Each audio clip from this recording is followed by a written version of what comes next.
അൽഹംദുലില്ലാഹ് അല്ലാഹുമ്മ സ്വല്ലി അലാ മുഹമ്മദിൻ വഅലാ ആലി മുഹമ്മദ്.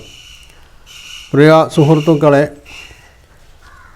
ജബ്ബാർ മാഷ് പറയുന്ന ഒരു സംഗതി, ഹാബേൽ കായേൻ ഈ രണ്ട് ആളുകളെ സംബന്ധിച്ചുള്ള ഒരു കഥയുണ്ട്. അത് ബൈബിള് ഉൽപ്പത്തി പുസ്തകത്തിലാണ് അത് പറഞ്ഞിട്ടുള്ളത്. ആദാം ഹവ്വ ദമ്പതിമാരുടെ രണ്ട് മക്കൾ കായേനും ഹാബേലും. ഹാബേല് ഒരു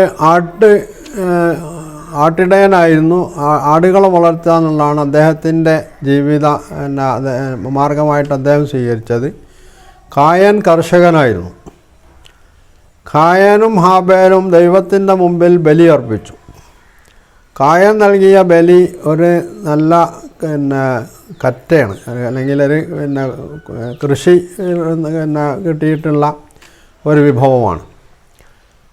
ഹാബേൽ നൽകിയിട്ടുള്ളത് നല്ല തടിച്ചു കൊഴുത്ത ഒരു ആട്ടിൻ കുട്ടിയെയാണ്, അല്ലെങ്കിൽ ആടിനെയാണ്. അതിൽ ഹാബേലിൻ്റെ ബലി ദൈവം സ്വീകരിച്ചു, കർത്താവ് സ്വീകരിച്ചു, അല്ലെങ്കിൽ യഹോവ സ്വീകരിച്ചു.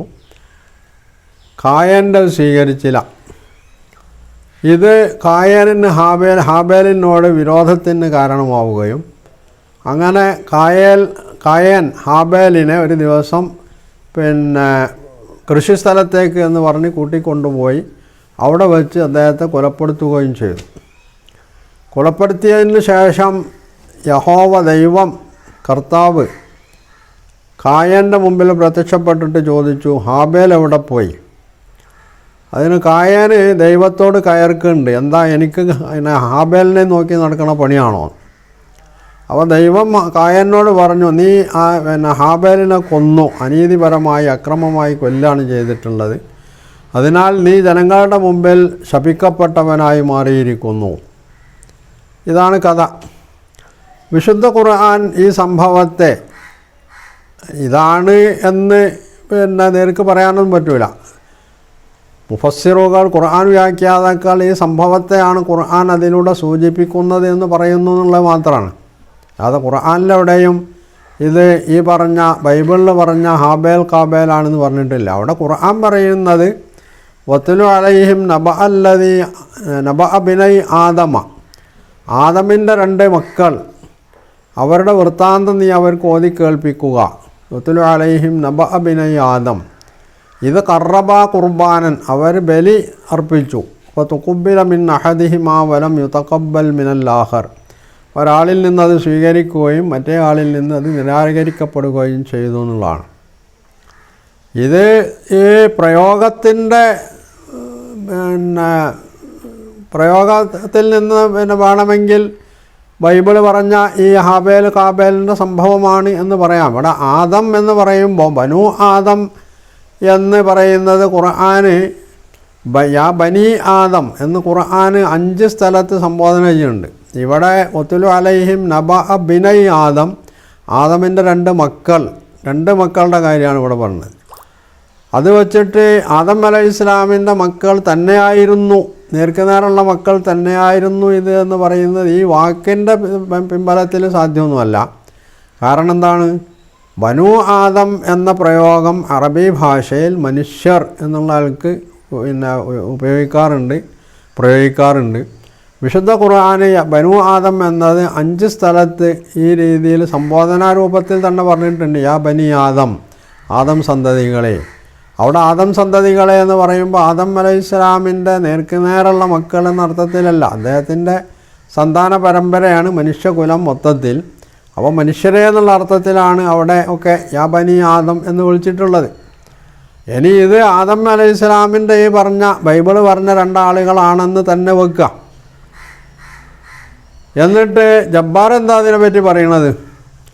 ജബ്ബാർ പറയണത് അവിടെ ഖുർആനിന് തെറ്റി എന്നാണ്. ഖുർആന് തെറ്റി എന്ന് പറയാൻ അദ്ദേഹത്തിൻ്റെ കയ്യിൽ തെളിവൊന്നുമില്ല.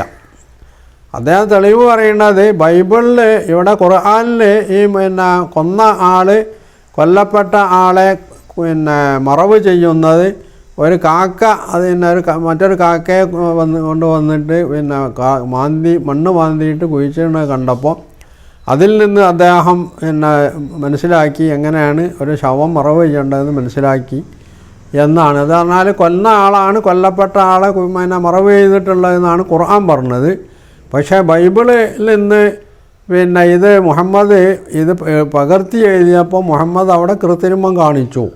ബൈബിളിൽ എന്താ പറയണത്? ബൈബിളിനെ പറയണതിനെപ്പറ്റി അദ്ദേഹത്തിന് ഉറപ്പൊന്നുമില്ല.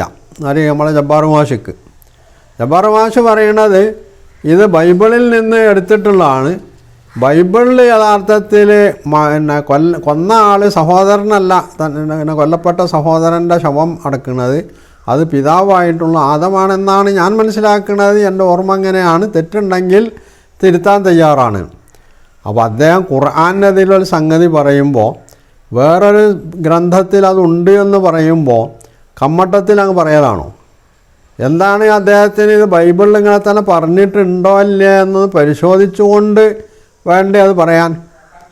എന്നാൽ ബൈബിളിൽ ഞാൻ പരിശോധിച്ചിട്ട് ആദം അലൈഹിസ്സലാം ഈ മകനെ എൻ്റെ ശവം സംസ്കരിച്ചതായിട്ട് ഞാനെവിടെയും വായിച്ചിട്ടില്ല.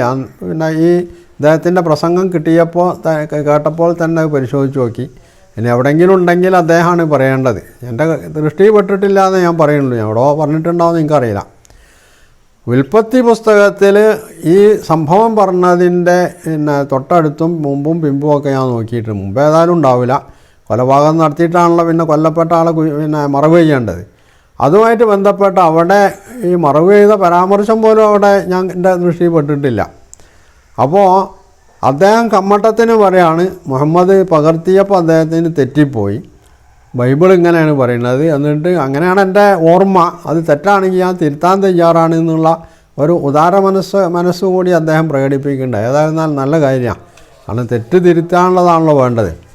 ഇതിൽ മാത്രമല്ല, അദ്ദേഹം തുടർന്ന് പറയുന്ന പല കാര്യങ്ങളിലും ഒക്കെ ബൈബിളിൽ നിന്ന് മാത്രമല്ല, ജൂതന്മാരുടെ തെൽമൂദ് അതുപോലുള്ള മറ്റ് ഗ്രന്ഥങ്ങളിൽ നിന്നൊക്കെ എടുത്തിട്ടുള്ളതാവാം എന്നേ അദ്ദേഹം പറയുള്ളൂ. കാരണം അദ്ദേഹത്തിന് ഈ ബൈബിളിനെ സംബന്ധിച്ച് വ്യക്തമായിട്ടുള്ള കാഴ്ചപ്പാടൊന്നും ഉണ്ടെന്ന് തോന്നുന്നില്ല. ഉണ്ടായിരുന്നെങ്കിൽ അദ്ദേഹം ഇസ്ലാമിനെ ഖുർആനെ വിമർശിക്കുന്നതിൽ ഉപരി ബൈബിളിനെയാണല്ലോ അദ്ദേഹം വിമർശിക്കേണ്ടിയിരുന്നത്. യഥാർത്ഥത്തിൽ അദ്ദേഹം ഒരു നാസ്തികനും യുക്തിവാദിയും മതങ്ങളെ മൊത്തത്തിൽ എതിർക്കുന്ന ആളുമായിരുന്നുവെങ്കിൽ അന്ധവിശ്വാസങ്ങൾ കൂടുതൽ പ്രചരിപ്പിക്കുകയും പ്രകൃതിക്ക് അനുഗുണമല്ലാത്ത രീതിയിലുള്ള പ്രയോഗങ്ങളും പരാമർശങ്ങളും ഒക്കെ കൂടുതലായിട്ടുള്ളത് എവിടെയാണ്? അത് ബൈബിളിലാണ്. എന്നാൽ ബൈബിളിനെ സംബന്ധിച്ച് അദ്ദേഹം മിണ്ടുന്നില്ല. അദ്ദേഹത്തിനൊക്കെ പറയാനുള്ള വിശുദ്ധ ഖുർആനെ പറ്റി മാത്രം. കാരണം ബൈബിളിനെ പറ്റിയോ മറ്റ് വേദങ്ങളെ പറ്റിയോ ഒക്കെ പറഞ്ഞിട്ടുണ്ടെങ്കിൽ അപ്പോൾ കഥ അറിയും. ഇവിടെ മുസ്ലിങ്ങളെ വലിയ ഭീകരവാദികളും മറ്റുമൊക്കെ ആയിട്ട് ചിത്രീകരിക്കുമ്പം തന്നെ മുസ്ലിങ്ങളാരും ഇവരെ കയ്യേറാൻ പോകുന്നില്ല. അതേ അവസരം ഒരു ഹിന്ദു മതത്തെ സംബന്ധിച്ചോ ക്രിസ്തു മതത്തെ സംബന്ധിച്ചോ എന്ന് ഇവർ വിമർശിച്ച് പ്രസംഗിച്ച് നോക്കട്ടെ, അപ്പോഴേ അറിയാം അവരുടെയൊക്കെ സഹിഷ്ണുത എത്രത്തോളം ഉണ്ടെന്നും പിന്നെ ഇവർക്ക് മിണ്ടാൻ പറ്റുമോ എന്നുള്ളതൊക്കെ. അപ്പോൾ ഇവിടെ യഥാർത്ഥത്തിൽ ഇസ്ലാമിനോടുള്ള വിരോധം തീർക്കുക എന്നുള്ളതിൽ കവിഞ്ഞ് ഇവിടെയും ജബ്ബാർ മാഷിക്ക് പ്രത്യേകിച്ച് റോളൊന്നുമില്ല എന്നാണ് നമ്മൾ മനസ്സിലാക്കേണ്ടത്. ചുരുക്കത്തിൽ ഇവിടെ ആദമിൻ്റെ 2 മക്കളെയും സംബന്ധിച്ചുള്ള പരാമർശത്തിൽ ഖുർആനോ നബി സല്ലല്ലാഹു അലൈഹി വസല്ലമക്കോ അല്ല തെറ്റുപറ്റിയിട്ടുള്ളത്, ജബ്ബാറിനെ പോലെയുള്ള ആളുകൾക്കുമാണ്. ബൈബിളിൽ ഈ 2 ആളുകൾ ഒരാൾ മറ്റേയാളെ കൊന്ന ഒരു കഥയുണ്ട്. അതും ബലിയുടെ അടിസ്ഥാനത്തിൽ ബലി സ്വീകരിച്ചതും സ്വീകരിക്കാതിരുന്നതുമായിട്ട് ബന്ധപ്പെട്ടുകൊണ്ട് തന്നെയാണ് സംഭവിച്ചിട്ടുള്ളതും. വിശുദ്ധ ഖുർആൻ അതിൻ്റെ വസ്തുതയായിട്ട് വിവരിച്ചു. ഇനി വേറൊരു സംഗതിയുള്ളത്, ഈ ബൈബിൾ പൂർണ്ണമായിട്ട് സത്യമാണ് എന്ന് ജബ്ബാർ മാഷിക്ക് അഭിപ്രായമുണ്ടോ? ബൈബിൾ പൂർണ്ണമായി 100% ശരിയാണ്, അതിൽ പറഞ്ഞതാണ് വസ്തുത എന്ന് അദ്ദേഹത്തിന് വാദമുണ്ടോ? എങ്കിൽ വിശുദ്ധ ഖുർആൻ പറഞ്ഞത് തെറ്റാണ് എന്ന് അദ്ദേഹത്തിന് പറയാം. അതുപോലെ അദ്ദേഹത്തിന് അങ്ങനെ വാദമല്ല. ഖുർആനും ശരിയല്ല, ബൈബിളും ശരിയല്ല എന്നാണല്ലോ അദ്ദേഹത്തിൻ്റെ വാദം എന്നാണല്ലോ അദ്ദേഹം പറയുന്നത്.